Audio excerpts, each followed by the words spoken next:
sure we can all agree that true martial arts ends after I die. And I'm a living symbol of what's left of martial arts.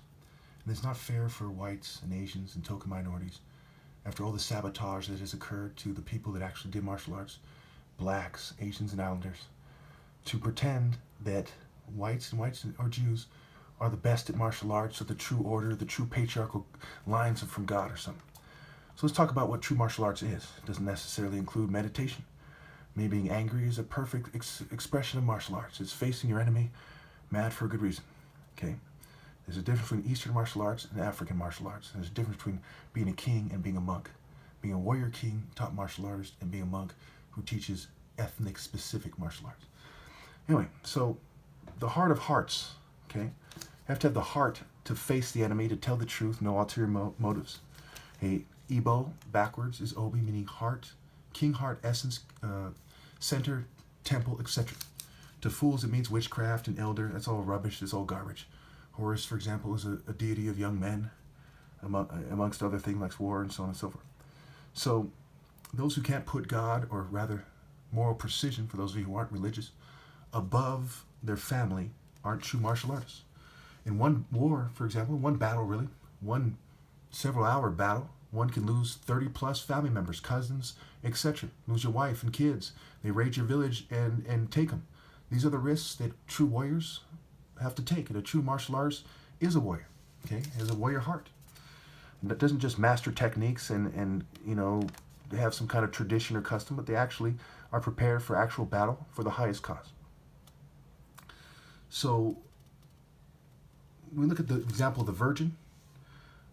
If I was in a town with 100 people, 98 of them were men, it was me and one virgin female, and these guys' wives were somewhere else far away, and they wanted to run a train on her, okay? And they said, let's put it up to a democratic vote, and they all voted that they should be able to. They said they're secularists, they're humanists, that's their version of Christianity, whatever. I'm going to stand firm, and I'm going to say, grow the fuck up. I'm the king, and you have to respect my decision, and I'll die defending that decision. Because when people go out of their way to breed wicked people and say it's a democracy and they're not more precise, that doesn't mean more precision should lose and that evil should win, in a sense. In a sense, it can never lose. Evil always loses. So we look at them with their privilege, okay? Show me the exception of a white person, a white patriarchal line that deserves to be seen as ideal, or the top martial artist. I've been searching for years and years. It doesn't exist. The whites and the white Jews simply do not achieve that. I'm part white myself, but I'm from an African patriarchal line. Okay, they've been sabotaging me as groups. They have countless fraternities, corporate organizations, government groups, military groups, law enforcement groups, all kinds of groups where they work with token minorities to sabotage people like me so that they can pretend they're ideal. And that's one of the greatest thefts that occurs, because idol and ideal are connected. Exodus 15:3, the Lord is a warrior, the Lord is his name. Isaiah 28:17, I will make justice the measuring line and righteousness the plumb line. Hail will sweep away your refuge to lie, and water will overflow your hiding place. So they've been living a lie and sabotaging for generations.